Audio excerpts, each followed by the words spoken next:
time once again for Community Forum, and we're very lucky to have with us live in the studios once again, Tom Carpenter. Tom Carpenter is Executive Director of the Hanford Challenge. Prior to his current position, he worked as the Director of the Nuclear Oversight Campaign for the Government Accountability Project, also known as GAP, from 1985 to 2007. He founded the Cincinnati Alliance for Responsible Energy, known as CARE, helped establish and is a board member of the Hanford Concerns Council, and also serves on the Hanford Advisory Board. Tom, thank you very much for coming in and spending time with us again this morning. Well, thanks for having me, Mike. Good to be here. So start out, give us a brief overview of what is the Hanford Challenge. Hanford Challenge is an organization that's based in Seattle but has a regional membership, and we focus on the cleanup that is supposed to be happening at the Hanford Nuclear Site. The Hanford Nuclear Site is a former military production facility to make plutonium for the nation's nuclear arsenal. It started in World War II and developed the plutonium that was used in the bomb over Nagasaki. And since that time, it made most of the plutonium for the nuclear arsenal in the United States. And as a result, the Hanford site became the most contaminated facility in the United States. So it has 2/3 of the nation's high-level nuclear waste, and most of the low-activity nuclear waste, so-called, and a lot of chemical contamination, etc. And this is a reservation basically in southeastern Washington state, and it's about 585 square miles. So the Hanford site is now, it's no longer producing any military materials, and it's in cleanup mode and has been since 1989. And U.S. taxpayers are spending about $2 billion a year on this cleanup. It's probably going to last another 50 to 100 years, maybe longer at the pace they're going. And we've spent about $40 billion on the cleanup so far. With very mixed results. Well, right, there's been some cleanup along the river corridor where they had 9 reactors. And they've knocked down a lot of buildings, dug up some contamination. They're starting to clean up some of the groundwater through what's called a pump and treat program. But the biggest problem out there is really the high-level nuclear waste that's left over from the processing of spent nuclear fuel. And this waste is stored in underground tanks out there. There's 56 million gallons of this waste stored in these tanks. There's probably another 120 million gallons stored, basically dumped to the soil, and there's a lot of cleanup to do there. This is very, very toxic material that lasts anywhere from hundreds of years in toxicity to millions of years. And it's very dangerous in tiny quantities. So that's a big challenge there. We haven't cleaned up any of that waste. So King 5, local NBC affiliate, has been doing an outstanding series on Hanford, and one of the issues that they have been bringing to light of late is a problem with workers that are being overcome by toxic vapors. Can you talk about that? Sure. We have a long history with this issue ourselves at Hanford Challenge, and then before that GAP. And what happens at Hanford is that these large underground nuclear waste tanks that contain all this radioactive waste has a lot of chemicals in the waste, and there's a level or a layer of liquids and solids to this waste, and then there's a headspace, an empty space there. These tanks, although they're underground, they pressurize, so they have to be vented, and they're allowed to vent. Otherwise, they could implode or explode, and that would be a bad day, for everyone. So there's a constant exchange of air, and that means that what's ever in the tank comes out. Now, of course, they filter for radiation coming out of these tanks in what's called a HEPA filter, which is high energy particulate. So it captures particulates. But what it doesn't capture out there is vapors. And a vapor is basically a gas in a transition phase from solid, to gaseous, and it can go back to solid if it needs to, or liquid or whatever. So these vapors, they're very hard to capture. They go right through most filters, and workers end up inhaling these vapors, and on occasion someone gets really sick. There have been occasions where workers have died after exposure to these vapors from brain damage and chronic illnesses. There's chemicals in these vapors that are known to cause cancer. There is no acceptable exposure limit for a chemical known to cause cancer. We don't know at what level of exposure that an individual may contract cancer from exposure to these suspected or known carcinogens, yet they're present in these tanks. And they're known to be present in the vapors that workers breathe in.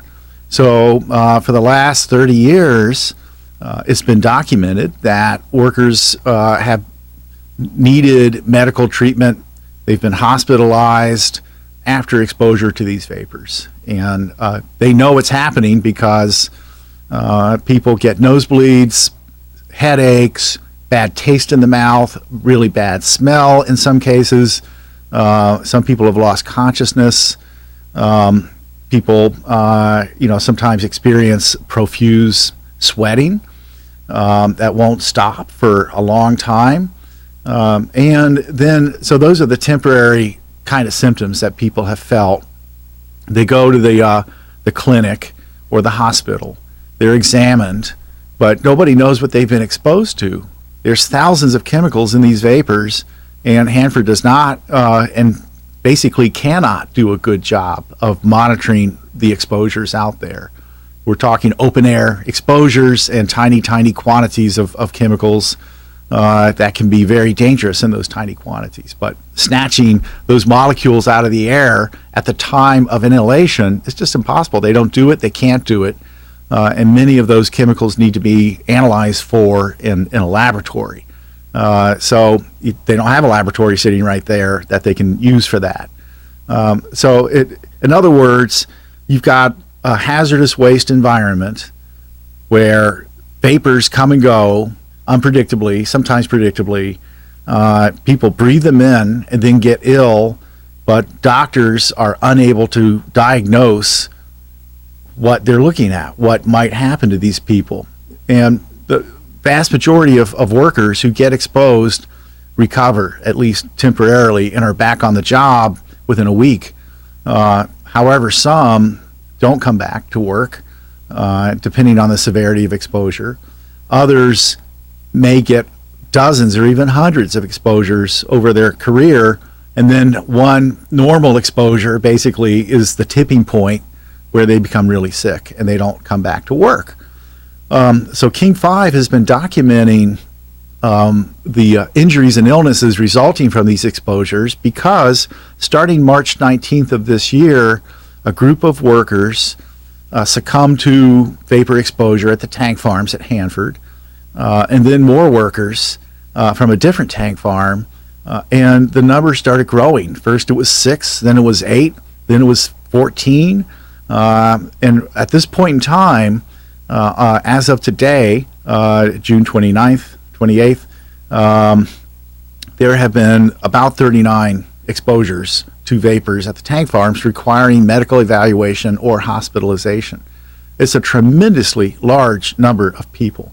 And what's mystifying to me is why Hanford has not taken any steps to protect these workers from these vapors in the short term, right? Like right now, people, it's like every week there's a new set of exposures. What are you doing? Well, the Department of Energy is the agency that runs the site, and it's a federal agency, and their response to that question is, well, we're doing a study.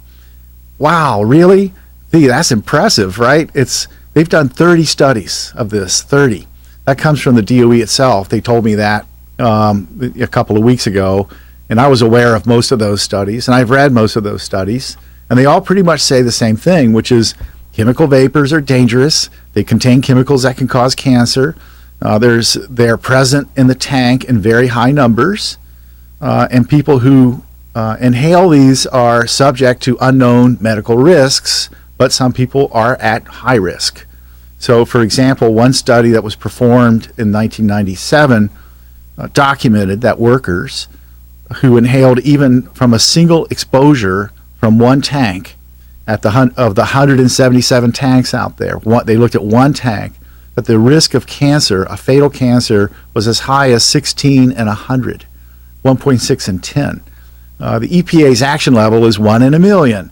So if someone may get cancer at 1 in a million, then the EPA takes steps to protect people. At Hanford, it's 1.6 in 10 for a fatal cancer from a single exposure, and yet no respiratory protection for these people.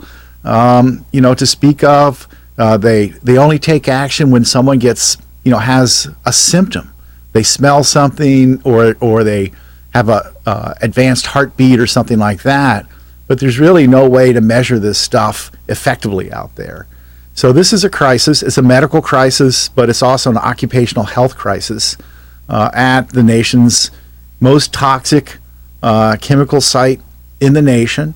But it's also the richest, right? It's getting $2 billion a year of taxpayer money, and they've got an industrial hygiene protection program that looks like it's in the 1950s.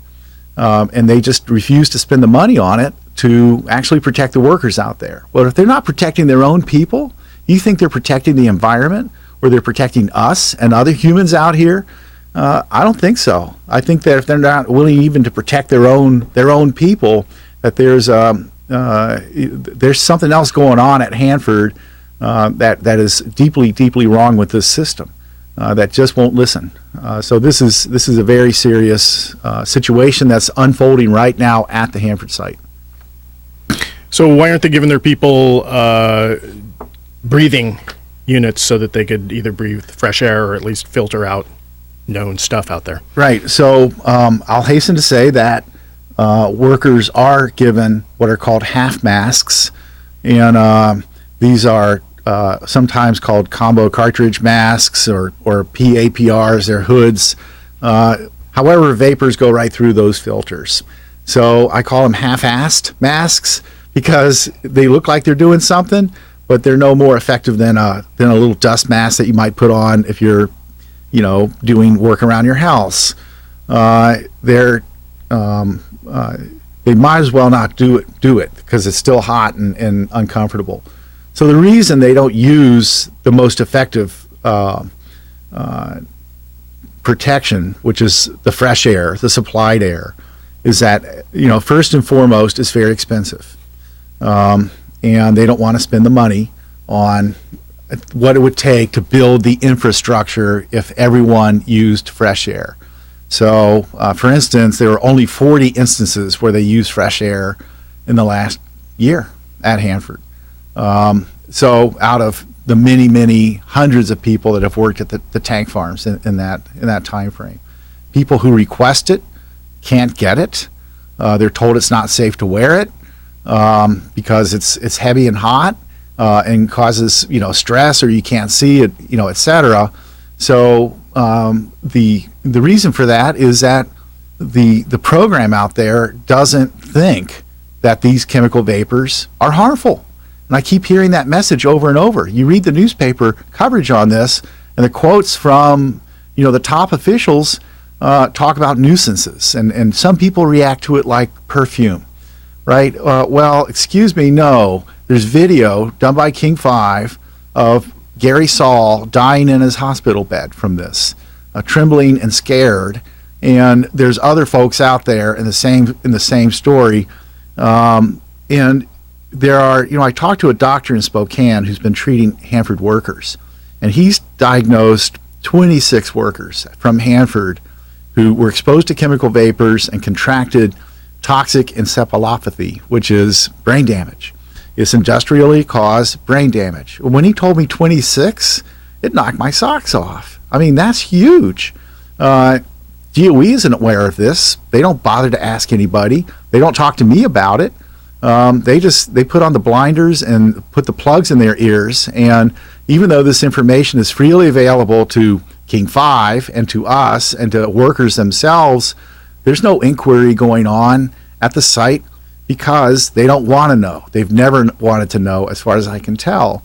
So it's a very frustrating situation, for workers, especially people who have to work there. These are good paying jobs. They don't want to give them up. On the other hand, you don't want to get an exposure that's going to kill you down the road. So why isn't the state intervening in this? For instance, the head of the State Labor and Industries said she's not seen this many people needing medical attention for a reoccurring circumstance in her career with the state of Washington, and she's been there like 28 years. So she clearly thinks there's a problem there. Well, there's a lot of people who think that, and my organization, Hanford Challenge, has written a letter to the Attorney General of the state of Washington, Bob Ferguson. We wrote this letter in April. We pointed out that the state has authority to protect workers at the Hanford site under the hazardous waste laws. We wrote this letter. It's a 14-page letter, single-spaced, like a legal brief, because we're attorneys, and we did a lot of research and put a lot of work into this. And we wrote it like that because we wanted to show the chief legal officer for the state of Washington that he had a solid basis for moving forward to actually utilize authority to protect Hanford workers and their state of Washington citizens, because DOE, the Department of Energy, and Hanford has shown an unwillingness over the last 25 years to take effective action. Now, it's not to say they haven't taken any action, but none of the action has prevented these exposures from happening. So we subsequently did have a meeting with two of the staff attorneys assigned to the Hanford site and from the Attorney General's office. It was a very good meeting.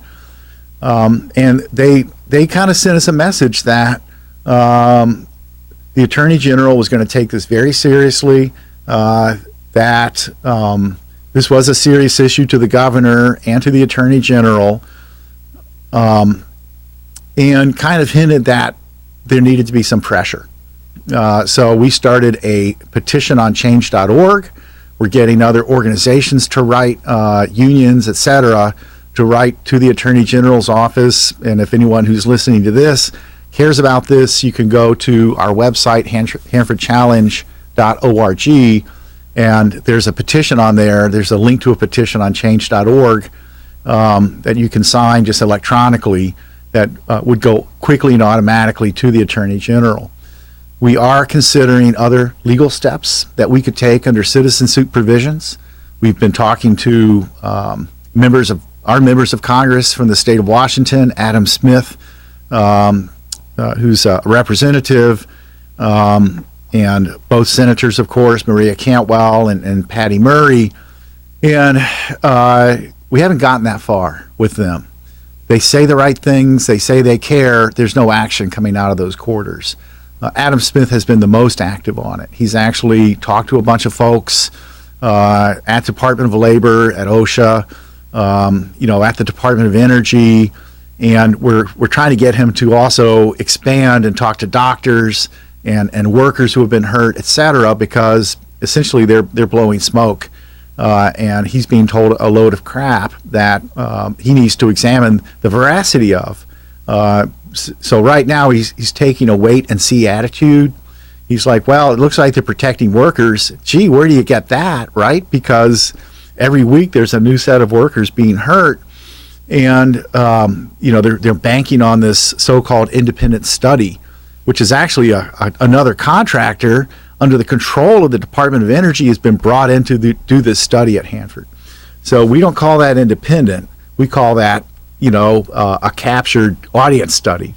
So obviously your customer is going to please you. So the Department of Energy is going to expect to get a result. So whatever the Department of Energy wants, it's going to get from this study. And they won't cross certain lines. So that study we don't give it much hope, and we don't think it's that necessary. We think it's necessary that they take action. And the kind of action that needs to be taken is they need to put scrubbers on these tanks. Scrubbers, you might have heard that term used in connection with coal plants, right? So coal plants, that emit very dangerous pollutants to the environment, the coal dust and the vapors coming out of that go through, in modern plants, a set of scrubbers that capture those vapors. The same thing can happen at the Hanford site. There's chemical scrubbers, and again, they're expensive and troublesome, so the site doesn't want to use them, but every other modern chemical facility out there does. And we're urging that the Attorney General step in and regulate this site. Like any other site in the United States, it needs external regulation. The Department of Energy has a conflict of interest when it decides what money to spend to have production goals versus protecting workers, and the workers often get short shrift and usually get short shrift, and they're not being protected now. That means we need outside protection. We need a regulator from the outside. And yeah, I'd like to see WSHA in there. WSHA is the Washington Industrial Safety Health Administration, and they regulate health and safety matters in the state of Washington, but not at Hanford. That can change. It's a regulatory change that can be made. And I'd like to see the governor insist on that, and I'd like to see our own congressional delegation insist on that. When the initial tank leaks, the latest tank leaks, hit the news, Governor Inslee, at least in public, seemed to respond to that. Do you have any indication that he is going to do anything concrete towards that issue? Yes. On March 31st, the Governor Inslee and Bob Ferguson, the Attorney General, held a press conference of this year and announced a series of initiatives towards Hanford that were very concrete in nature. And the first thing they did was issue what's called an administrative order. And anytime a polluter is engaged in some act that is contrary to the law, then the regulator, in this case the state of Washington, can issue an administrative order that says, you will do such and such on this timeline and tell us how you're doing, or you'll be subject to civil penalties and possibly criminal penalties. So the order can be appealed, but while it's being appealed, it still is in effect. And in this case, the order was that Hanford was required to start emptying and remediating a failed double shell tank, a tank that failed about 2.5 years ago called AY102. There have been several failure points on that tank. The Department of Energy has shown no willingness or interest in pumping or remediating that tank. They're waiting for it to fail so that it actually hits the environment, and then they'll take action. That's exactly what they have said. They've basically, because they'll run it to failure. That's a common term at Hanford. It's like, well, it's too late then, because the stuff gets into the soil, and how are you going to get it out of the soil underneath this, million-ton monolith, right? You've got to move the tank out of the way. So there's been 1 million gallons leak into the soil this way. So we're very appreciative of the fact that the governor and the attorney general have taken very strong action, very specific requirements imposed upon the Department of Energy in Hanford to deal with this tank. But they went beyond that. They're also seeking to change what's called a consent decree. And the way cleanup happens at Hanford right now is that there's an agreement called the Tri-Party Agreement. And that agreement is a set of compliance milestones and agreements, but it was not subject to a court-ordered settlement. So it's not, a lot of those milestones are not in a consent decree. So a consent decree means that you can go to court, straight to court, when someone fails to meet a deadline, and the judge can take matters into his or her hands at that point and start issuing penalties and motivate, and maybe even send someone to jail, motivate them to take that action as agreed. So right now the state is slowly putting some very important cleanup goals and deadlines that probably should have been a consent decree in the first place into that form. Well, the Department of Energy is going crazy over that. They issued their own proposed consent decree, and the difference between the two documents, DOE's consent decree proposal and the state's, is like night and day. The DOE's is a handful of pages, and it says essentially someday, somehow, maybe we'll get some cleanup going at Hanford, and we'll tell you when. And the states is, okay, well, when it comes to the single shell tanks, you'll have 8 of those emptied by 2018. You'll have 16 emptied by 2022. You'll have the waste treatment plant, these issues dealt with. You'll have direct treatment for this, and accountability requirements. You'll report every 3 weeks. You'll do this, you'll do that. And it's, wow, the states started to act like a regulator out there. They woke up, and our green governor actually started to live up to his credentials, and kudos to him for doing that. Now, the trick is to make sure they don't cave, because there's tremendous counter pressure from, of course, rich contractors, the federal government, and even the Tri-Cities itself that doesn't want too much regulation. They're afraid it'll hurt the economy out there, and they're a very powerful voice, in some cases to not have that kind of regulation. Now, don't get me wrong. The Tri-Cities communities really want cleanup to happen out there. They're some of the strongest voices for environmental cleanup. They live there. But there are contractors and others that, are too busy making money to actually want to have to live up to the law. And of course, the federal government doesn't want to spend the money to do the cleanup in an accountable way. But they really need that accountability. Just a couple minutes left. Can you give us an update on the vitrification plant? It's stalled. I think last time we were talking, they were in the process of firing a number of whistleblowers.